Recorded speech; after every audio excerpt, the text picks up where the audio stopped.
जय हिंद, जोहार झारखंड। मैं शमशाद आलम। जयराम महतो पहली बार पश्चिम बंगाल का किसी सभा को संबोधित किए। उस सभा से जयराम महतो ने एक बड़ा ऐलान किया और ममता दीदी को टेंशन दे दिया। आखिर पश्चिम बंगाल का वो कौन सा जिला है जहां से जयराम महतो ने एक बड़ा ऐलान किया, और ऐलान क्या है, चलिए चलते और सारी बात को विस्तार रूप से समझते हैं। दरअसल बात यह है कि जयराम महतो के फुटबॉल मैच के फाइनल में उन्हें आमंत्रित किया गया। वो अतिथि के रूप में वहां पे गए और जाने के बाद जो है कि वो जिला पुरुलिया जिला था, जो पुरुलिया जिला धनबाद से सटा हुआ है।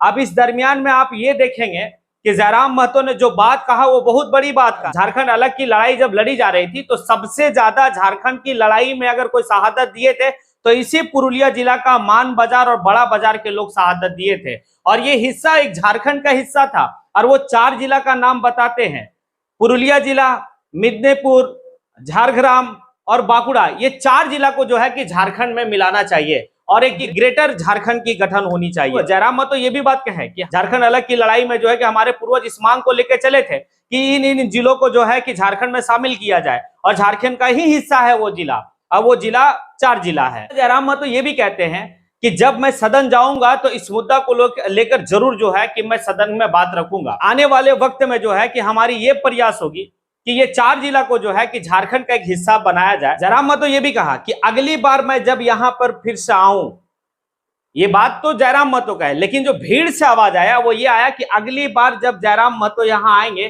तो सीएम बन के आएंगे। अब ये बात तो काफी बड़ी बात है कि जिस तरह से जयराम महतो पुरुलिया जिला में जाके और जितना बड़ा ऐलान किए हैं। अब देखिए आगे क्या होता है, लेकिन चलिए पहले सारे बात को सुनते हैं कि जयराम महतो सभा में क्या क्या कहे हैं।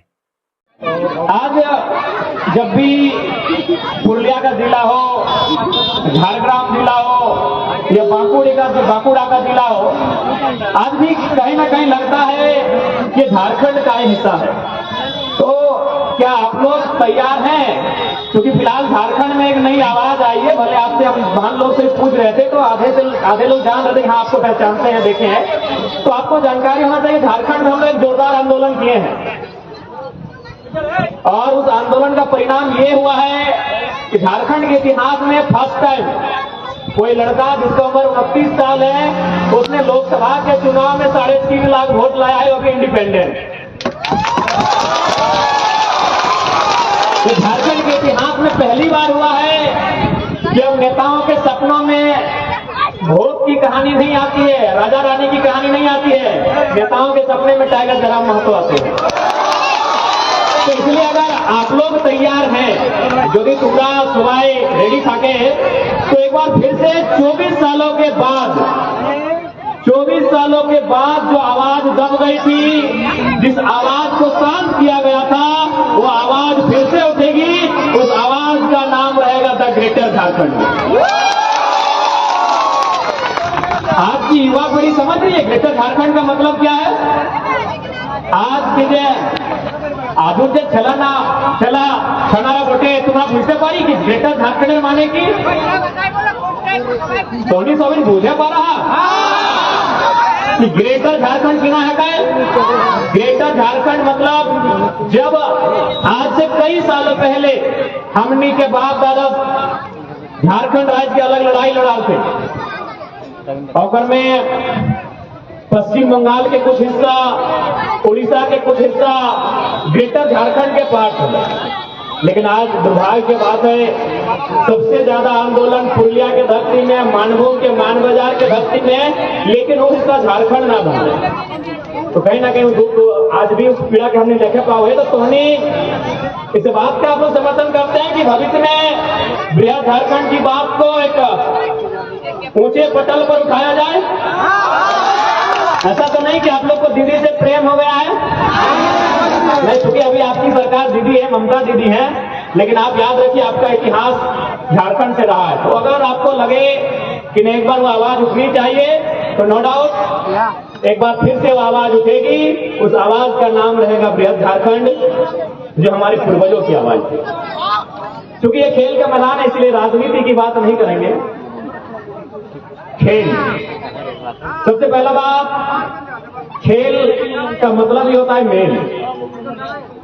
आज खासकर हमारी बहन लोग खेल रहे थे, देखकर बड़ा अच्छा लगा।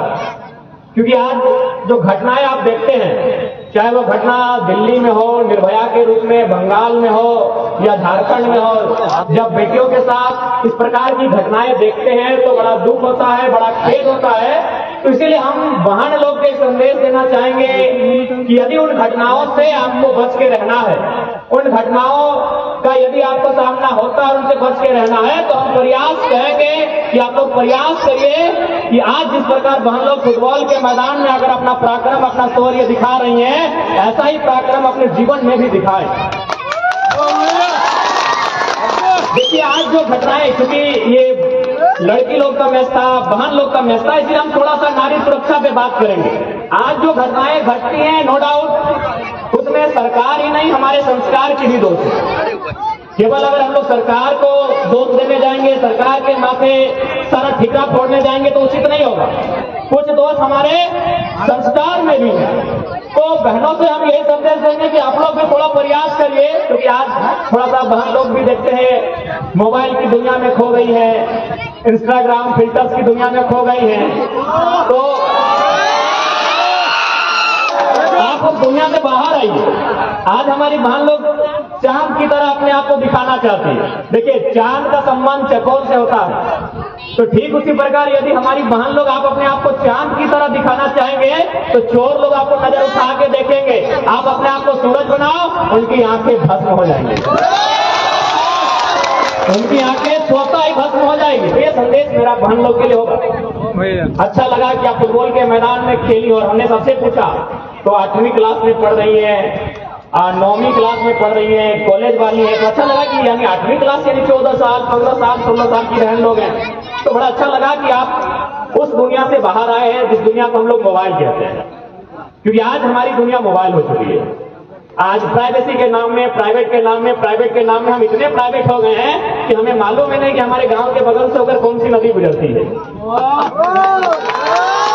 हमने ये प्राइवेट के चक्कर में हमने अपने आप को इतना प्राइवेट कर लिया है कि अब हमें ये मालूम भी नहीं है कि हमारी फसलों का नाम क्या है।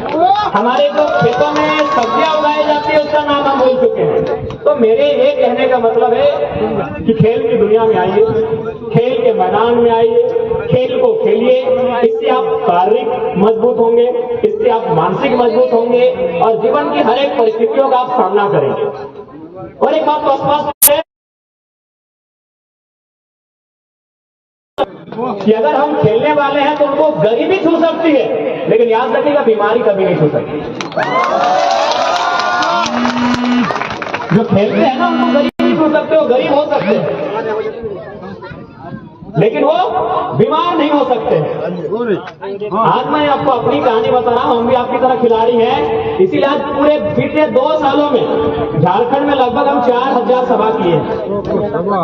2 सालों में दिन होता है 700, लेकिन हमने सभा कितना किया है? 4000। देश के प्रधानमंत्री अपना जीवन में उतना सभा नहीं किए होंगे। हम 2 दिन पहले पश्चिमी सिंहभूम में, वहां हमने एक दिन में 27 मीटिंग किया था। 27 मीटिंग यानी 27 जगह भाषण दिए थे एक दिन में। तो ये तो नो डाउट है कि आपको बीमारी नहीं छुएगी। और उसके बाद आप एक बात हमेशा याद रखिएगा, पता नहीं आपके पूर्णिया में शहर टाइप का क्षेत्र है कि नहीं, क्योंकि हम लोग धनबाद जाते हैं, बोकारो है तो शहर है। तो वहां क्या होता है कि जो लोग रिटायर हो जाते हैं ना, वो सुबह मॉर्निंग में उठते हैं और दौड़ने के लिए जाते हैं। 60 साल की उम्र है, 65 साल की उम्र है, तो पता है वो 60 साल की उम्र में दौड़ने क्यों जाते हैं? बुढ़ापा में ग्राउंड में क्यों दौड़ते मालूम है? क्योंकि उन्होंने जवानी में दौड़ नहीं लगाया। अगर वो जवानी में दौड़ लगाते हैं तो नाती खिलाने की उम्र में वो बुढ़ा लोग खुद खेलने नहीं जाते। नाती खिलाने की उम्र है, देखिए सब रिटायर हो गया है। कोई ऑफिसर है, IAS ऑफिसर है, IPS ऑफिसर है, GM है, और उसको क्या करना है? डॉक्टर बोला है कि जिंदा रहना है तो दौड़ना होगा। चाहे तो जवानी में नहीं दौड़ा। तो ठीक उसी प्रकार अगर आप चाहते हैं कि बुढ़ापा में अपने बच्चों को खिलाएं, बच्चा नहीं, बच्चा भी आपका बड़ा हो जाएगा, नाती ना, अपन क्या तुम्हारा नाती बोले ना, नाती नाती ने बोले ना। तो आप चाहते हैं कि अगर बुढ़ापा में नाती नातनी को खिलाया जाए तो जवानी में फुटबॉल जोर लगा के 2 घंटा तो जरूर अपने शेड्यूल में बना के। उसके बाद देखिए जो खेल होता है ये मेल करता है। आपने मैं एक ऐसे शख्स का नाम ले रहा हूं जिनका संबंध है आपके पश्चिम बंगाल से, हालांकि अभी वो क्षेत्र शायद घटक उड़ीसा हो चुका है, स्वामी विवेकानंद। तुम ये हमारा स्टेटमेंट नहीं है, ये स्टेटमेंट इस देश के एक महापुरुष जिन्हें संत कहते हैं, और उनके नाम पर 12 जनवरी को भारत देश में युवा दिवस मनाया जाता है। तो क्या कहते थे कि भारत के युवाओं को फुटबॉल खेलना चाहिए। क्यों कहते थे? क्योंकि स्वामी विवेकानंद का जो समय था वो समय कौन सा था? 1861 से लेके 1891-92 का समय था। यानी उस समय भारत अंग्रेजों के अधीन था और उस समय जाति प्रथा चरम पर थी। एक दूसरी जात के लोग दूसरी जात के लोगों के साथ किसी प्रकार का संबंध नहीं रखते थे। तो विवेकानंद जी ने कहा कि भारत के युवाओं को फुटबॉल खेलना चाहिए, क्योंकि जब वो फुटबॉल खेलेंगे एक दूसरे से जुड़ेंगे। जैसे मैं आज आपको उदाहरण देते हैं, हालांकि अभी हम लोग को फैसिलिटी है तो हर एक खिलाड़ी एक एक जर्सी अपना अलग पहनता है, लेकिन हम लोग जब फुटबॉल खेलते थे ना आपकी उम्र में, तो 11 वही जर्सी होता था। 12वां खिलाड़ी को जब वो बाहर आता था तो उसका जर्सी पहनना पड़ता था। तो सोच के देखिए, अगर जब 12वां खिलाड़ी बाहर आता है और नया खिलाड़ी जब अंदर आता है, वही जर्सी बनता है, उस जर्सी से बदबू आ रहा है, उस जर्सी से पसीना आ रहा है, लेकिन फिर भी हम उसकी जर्सी को पहनते हैं। अभी अगर आपको कह दिया जाए कि आपकी सगी बहन है और उसने 2 दिन से कपड़ा नहीं पहना है, आप पहनिए, आप बोलेंगे ठीक हम नहीं पहनेंगे। लेकिन फुटबॉल में ये नहीं होता है, आप उस जर्सी को पहनते हो और फिर खेलने जाते हो। इसीलिए विवेकानंद जी ने कहा था युवाओं को फुटबॉल खेलना चाहिए। ये आपके बीच जो भेदभाव है उसको तोड़कर आपको एक जगह लाके जोड़ता है। अभी आप यही जितनी बहन लोग बैठी हैं एक समाज की नहीं है। हमने परिचय लिया, कोई संथाल बहने हैं तो कोई कुर्मी बहने हैं तो कोई अन्य बहने हैं, लेकिन जब वैवाहिक संबंध होगा तो हमेशा याद रखिएगा आप अपने समाज को चयन करेंगे। लेकिन क्या आपने यहां चयन किया कि हमारे बगल में जो बैठी है वो हमारे समाज की है कि नहीं है? यही फुटबॉल है, इसी का नाम खेल है। यहां भेदभाव नहीं होता है, यहां डिस्क्रिमिनेशन नहीं होता है। तो इसलिए फुटबॉल खेल आपके जीवन में होना चाहिए। और चूंकि आप गांव से खेलने के लिए जाती हैं तो बड़ी उम्मीदें होती हैं। गांव से जब कोई ड्रीम लेकर आप बाहर जाते हैं तो बड़ी उम्मीदें होती हैं। उन उम्मीदों पे खड़ा उतरना भी एक बहुत बड़ा चुनौती होता है। लेकिन याद रखिएगा, चाहे खेल का मैदान हो या जिंदगी का कोई मोड़ हो, अगर आप 3D को फॉलो करते हैं, यदि आप 3D को फॉलो करते हैं तो किसी भी मोड़ में आपको कोई भी सक्सेस होने से नहीं रोक सकता है। 3D का मतलब होता है पहला डी डिटर्मिनेशन। डिटर्मिनेशन यानी आपका इरादा, कि आप जो लक्ष्य बनाए हैं उसके लेकर कितने। दूसरा डी से होता है डेडिकेशन। डेडिकेशन यानी अपने आप को झोंक देना। जैसे अभी आप गिरे, बच रहे हैं, चोट लगा, बारिश में खेले, गर्मी में खेले, ये डेडिकेशन लेवल है आपका। डिटर्मिनेशन यानी लक्ष्य को संकल्प के रूप में लेना, और डेडिकेशन यानी उस लक्ष्य को लेकर अपने आप को झोंक देना। लेकिन अंत में जो सबसे इंपॉर्टेंट होता है उसे डिसिप्लिन कहते हैं। Determination, dedication, discipline. अगर ये चीजें आप में होंगी तो नो डाउट आप अपने आप को बेहतर करके जाओगे। और जहां तक फुटबॉल खिलाड़ी का सवाल है, हमारे झारखंड के विनोद बाबू वो कहा करते थे, हमने तो सुना नहीं है, उनके साथी सुनाते हैं कि फुटबॉल के खिलाड़ी में 4 एस का क्वालिटी होना चाहिए। पहला एस होता है स्ट्रेंथ। स्ट्रेंथ यानी ताकत। लेकिन फुटबॉल के खिलाड़ी है तो ताकत होना चाहिए, नहीं तो आपका बगल वाला को धक्का मार के चल जाएगा। फुटबॉल के खिलाड़ी है तो एस का पहला क्वालिटी स्ट्रेंथ। अगर आपको ऊर्जा नहीं है, ताकत नहीं है, तो फुटबॉल का खेल आपके लिए नहीं है, आपको ताकत होना होगा। दूसरी एस से होता है स्पीड। अगर आप में स्पीड नहीं है तो दूसरा आपका बॉल को लेकर आपसे आगे निकल जाएगा। Strength, speed. तीसरा एस से होता है स्टेमिना। स्टेमिना का मतलब आपको 90 मिनट, 40 मिनट, 60 मिनट खेलना पड़ता है। बहुत सारे खिलाड़ी 5 मिनट मैदान में उतरे, 2 बार कॉर्नर के दाएं से बाएं आए, बोला हमसे नहीं होगा। स्ट्रेंथ, स्पीड, स्टेमिना और सबसे इंपॉर्टेंट स्किल। आज बहनों ने भी बहुत सुंदर स्किल। स्किल का तात्पर्य क्या है कि आपके पास स्ट्रेंथ है, ताकत है, आपके पास स्पीड भी, आपने बड़ी गति के साथ गेम को लेकर चले गए डिबॉक्स में। आपकी स्टेमिना भी, आपकी दौड़ भी अच्छी है, लेकिन अगर स्किल नहीं है और अंतिम समय जहां आपको स्कोर करना चाहिए था, आप डिबॉक्स के महार या गोली के हाथ में ले बैठे, तो फिर वो तीन जो है की क्वालिटी वो काम नहीं आएगी। इसीलिए strength, speed, stamina and skill. अगर ये 4 एस की क्वालिटी है तो आप फुटबॉल के बेहतर खिलाड़ी हो। तो सब में है ना? 8वीं क्लास, 8वीं क्लास, हाँ भैया 9 वाला सब किधर है? 9 हमारे सर बचपन में हम लोग आगे बताते थे कि 8 यानी 5, यानी अगर आप 8 क्लास में आ गए तो आपका एनर्जी लेवल 5 के लेवल का होना चाहिए। और अब 9 में तो हर चीज को फाइन करना। फाइन करना मतलब आपकी राइटिंग फाइन हो, आपका रीडिंग फाइन हो, आपका तमाम जो चीजें वो फाइन होनी चाहिए।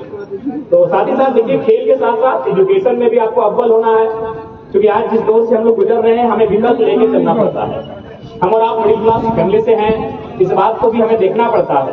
हमारी माता पिता बड़ी उम्मीदों के साथ हमें हमारे लिए व्यवस्थाओं का जुगाड़ करते हैं, इन चीजों को हमें समझना पड़ता है। इसलिए आप खेलें, दम लगाकर खेलें, साथ ही साथ अपने आप को एजुकेशन के क्षेत्र में भी कभी कम नहीं करें।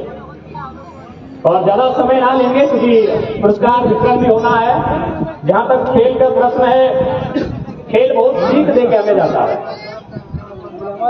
अगर आप फुटबॉल की बात करें तो मैं आपको फुटबॉल का एक किस्सा सुना रहा हूं।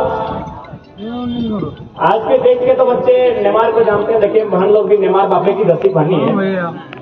नेमार को आप जानते हैं, बापे को जानते हैं, रोनाल्डो को जानते हैं, आप पेले को जानते हैं? डू यू नो अबाउट पेले? तुम ना पेले के चीनी पेले जो क्रिकेट में स्थान सचिन तेंदुलकर का है, हॉकी में जो स्थान मेजर ध्यानचंद का है, फिल्म इंडस्ट्री में जो स्थान अमिताभ बच्चन का है, वही स्थान फुटबॉल की दुनिया में पेले का।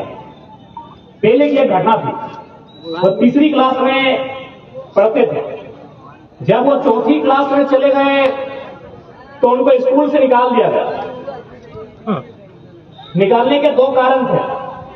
पहला कारण था कि वो स्कूल की फी नहीं भर पाते थे, और दूसरा कारण था उस समय जो अमेरिकन कंट्री थे, अफ्रीकन कंट्री थे, वहां रंग को लेकर बहुत भेदभाव होता था। हमारे देश में रंग को लेकर नहीं, हमारे देश में कास्ट को लेकर भेदभाव रहा।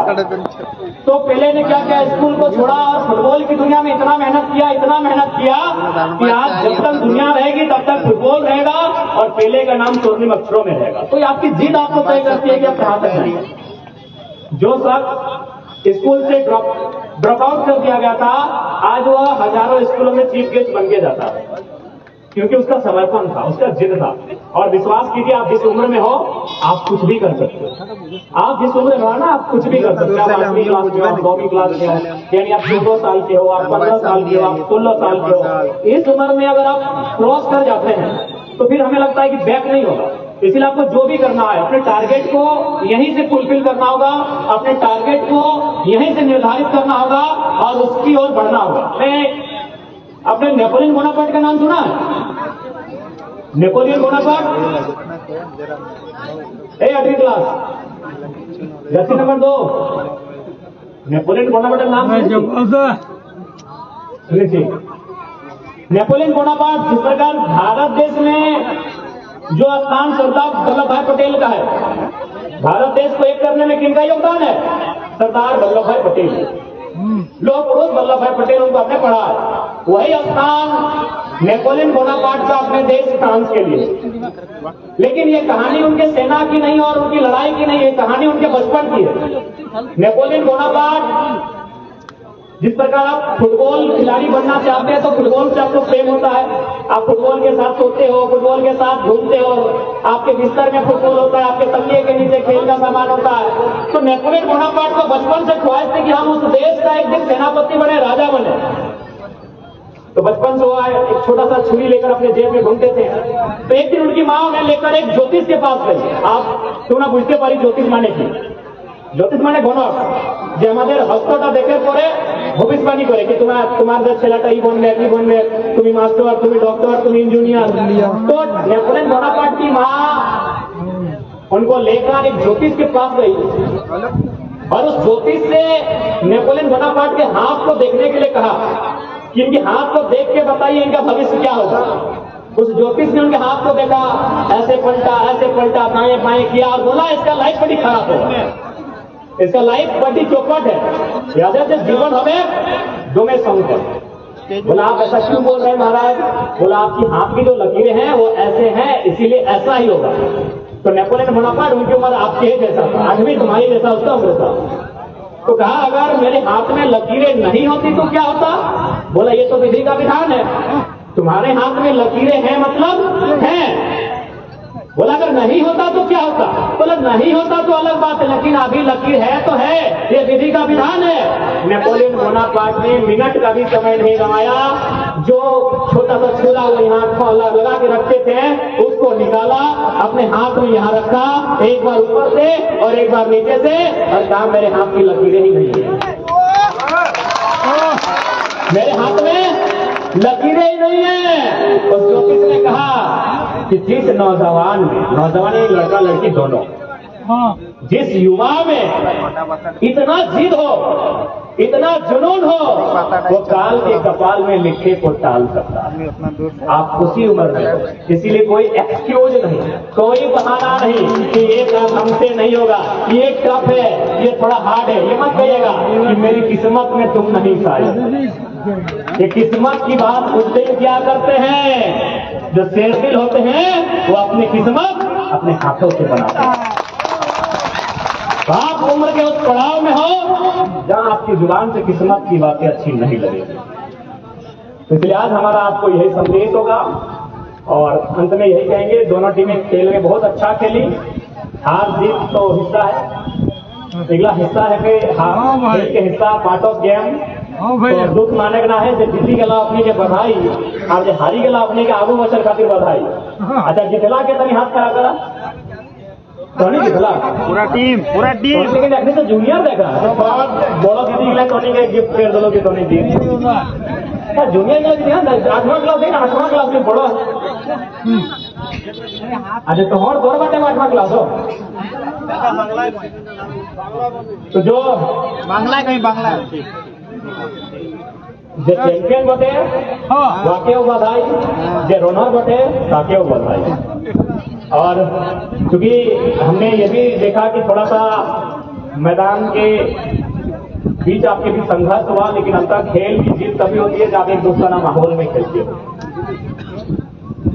इसलिए हर एक इंसान के जीवन में खेल होना चाहिए, और अगर आप नहीं खेलोगे तो याद रखिएगा, जो 60 साल की उम्र में जाके देखिएगा तो बात बोकारो में और पुरलिया के टाउन में रिटायर होने के बाद सुबह दौड़ने जाता है, सुबह जाता है, अधिकारी लोग दौड़ने जाता है। खिलाड़ी हैं, इनको मत देखिए, विधायक भी हमारे अभिभावक बता दो, विधायक भी हैं, पूर्व विधायक भी, तो खेती बाड़ी किए हैं, इनके दौड़ने नहीं जाएंगे, नाती पोता कहलाते हैं ना। लेकिन देख लीजिए खेल होना चाहिए, और आप अगर अच्छा करोगे तो बाकी लड़कियों के लिए मिसाल बनाओ। तो बांग्ला बोले ভালো হতো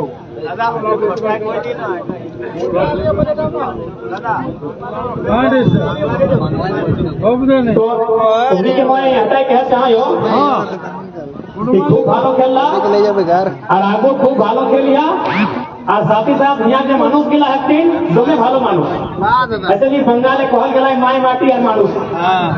तो इडिये जे लोग गिला मानुष गिला हकतीन सोबे दोमे भालो मानुष की हमरा बोहिन गिला अपना रात तक यहाँ खेलला, तो एकर मतलब तो मुझे मारिए भालो मानुष तबे तो खेलला। हाँ ये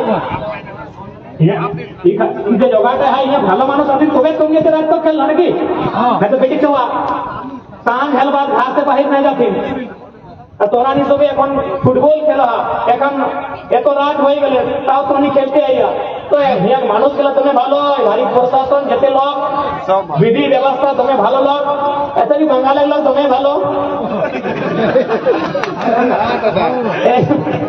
बंगाल को तो हम लोग नहीं जानते ना, मिष्टी दोई रसगुल्ला ये तो बंगाली जिनिस होते ना, मिष्टी दोई रसगुल्ला पुरुलियार भाभरा भाजा আমরা যখন খেলা ছিল তখন এই গানটা আমি তুমি শুনেছি না, আমি পুরুলিয়ার ভাভরা ভাজা। তো এটা তুমি ভালো জায়গা, তুমি মিষ্টি জায়গা, মিষ্টি দইয়ের জায়গা, এটা রসগোল্লা জায়গা বটে। তো মানুষগুলা তুমি ভালো, দিদিরা তুমি ভালো, ভাইরা তুমি ভালো, সবাই তুমি ভালো, তোমরাও তুমি ভালো খেল হলে তো সবাই ভালো। तो ज्यादा समय नहीं लेंगे, आप बहुत अच्छा आप खेले, हमारी ओर से आपको बहुत शुभकामनाएं। और आपको जब दुआ दे रहे तो हमारे लिए भी दुआ देंगे। एक ही बात यही है, 10 किलोमीटर के बाद हमारा आता है, 10 किलोमीटर है ना झारखंड, 4 किलोमीटर हमारा झारखंड है। और बस 2 महीना के बाद इलेक्शन है, उस इलेक्शन में हम अपनी पार्टी की ओर से सीएम का कैंडिडेट हैं, तथा दुआ कीजिएगा।